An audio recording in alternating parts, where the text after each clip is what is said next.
Hello students, welcome back to CS library. आज हम बात करने जा रहे हैं एक बहुत ही इंपॉर्टेंट टॉपिक के बारे में, जो है tools for data visualisation. Last lecture में हम लोगों ने देखा था कि डाटा विजुअलाइजेशन क्या होता है। डाटा विजुअलाइजेशन क्या होता है कि डाटा को विजुअल फॉर्मेट में रिप्रेजेंट करने को बोलते हैं डाटा विजुअलाइजेशन। अब क्वेश्चन ये है कि हम लोग डाटा को विजुअलाइज क्यों करते हैं। इसकी बेसिक कुछ रीजंस हैं। मतलब सबसे पहली तो इसकी रीजन ये है कि डाटा को अंडरस्टैंड करना इजी हो जाता है, कम टाइम लगता है डाटा को समझने में।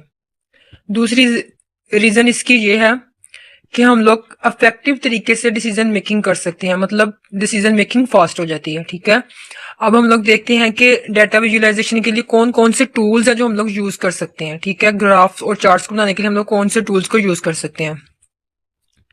उन टूल्स में सबसे पहला जो आ जाता है वो होता है एक्सेल एंड गूगल शीट्स। ये दोनों को हम लोग यूज कर सकते हैं। ये इसलिए कि ये दोनों टूल्स को ज्यादातर लोग यूज करते हैं, इसलिए क्योंकि ये फ्री है और इजी टू यूज है। ठीक है, these tools allows you to easily enter your data and then generate a variety of visualisation such as bar charts, line graphs and scatter plots. इन टूल्स को यूज करते हुए हम लोग बार चार्ट्स बना सकते हैं, लाइन ग्राफ बना सकते हैं, हिस्टोग्राम्स बना सकते हैं, पाई चार्ट्स बना सकते हैं, स्कैटर प्लॉट्स बना सकते हैं। एक्सेल है जो, ये बहुत ज्यादा मतलब अंडरस्टैंडेबल है, इजी टू यूज है। गूगल शीट्स है जो, ये बिल्कुल फ्री टूल्स हैं। ठीक है दोनों, इसलिए हम इन लोगों को इनको ज्यादा यूज करते हैं। For example, let's say you run a small business in your local area and you want to track how many products you sell each month. You can enter the data for each month in Excel और Google Sheets and with just a few click you can create a bar chart to see which month had the most sales. For example कि आप एक small business को run कर रहे हो और आप उसमें देखना चाहते हो कि आपकी हर मंथ में कौन सी प्रोडक्ट कितनी सेल हो गई है।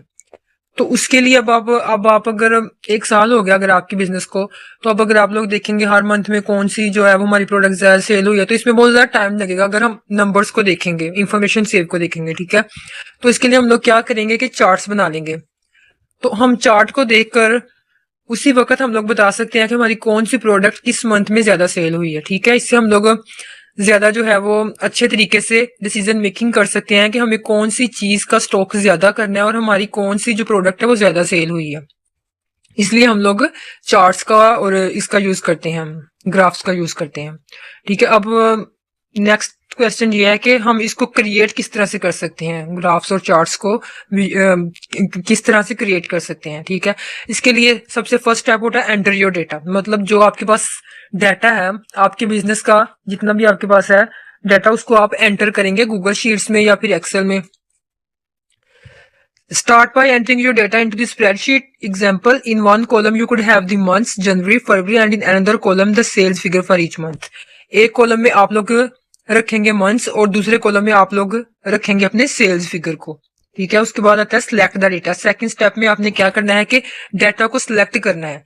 जिस डाटा को आप लोग विजुअलाइज करना चाहते हैं उसको सिलेक्ट करेंगे। Highlight the data you want to visualise by clicking and dragging your mouse over the cells. जिसको हम लोग सिलेक्ट करना चाहते हैं, जिस डाटा को, उसके ऊपर आप अपने माउस के जरिए उसको क्लिक करेंगे। चूज अ चार्ट टाइप, ये बहुत इंपॉर्टेंट स्टेप होता है विजुअलाइजेशन में। चूज अ चार्ट टाइप मतलब एक अच्छे चार्ट को सिलेक्ट करना। अब देखिए, हमने लास्ट लेक्चर में पढ़ा था, इसकी जो है ना चार्ट्स की बहुत ज्यादा ना टाइप्स हैं। बार चार्ट्स हैं, लाइन ग्राफ्स हैं, ठीक है, पाई चार्ट्स हैं, हिस्टोग्राम्स हैं। अब जो बार चार्ट्स है ना वो यूज होते हैं दो चीजों को आपस में उनका मुआवजा करने के लिए।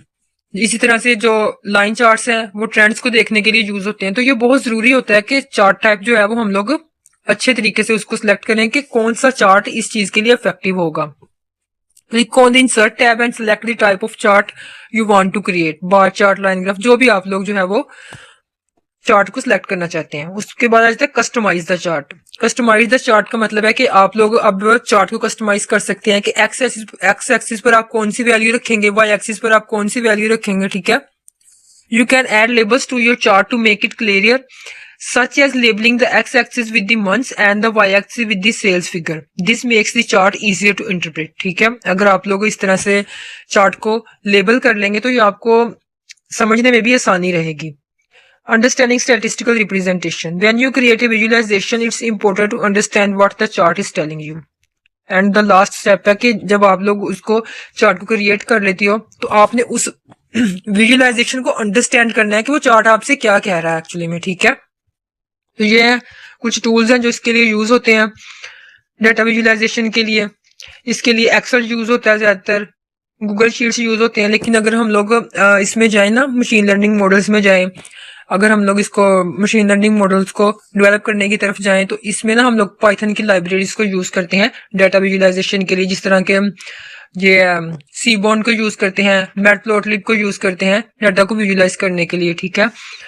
तो इस तरह से, लेकिन अगर हम लोग फ्री उसकी तरफ जा रहे हैं, अपना बिजनेस रन कर रहे हैं, तो हम उसके लिए यूज करते हैं एक्सेल एंड गूगल शीट्स, ठीक है। उम्मीद है ये आपको आज का लेक्चर अच्छी तरह से समझ में आ गया होगा, ठीक है। अगर आप हमारे चैनल पर नए हैं तो चैनल को सब्सक्राइब करें। Thank you.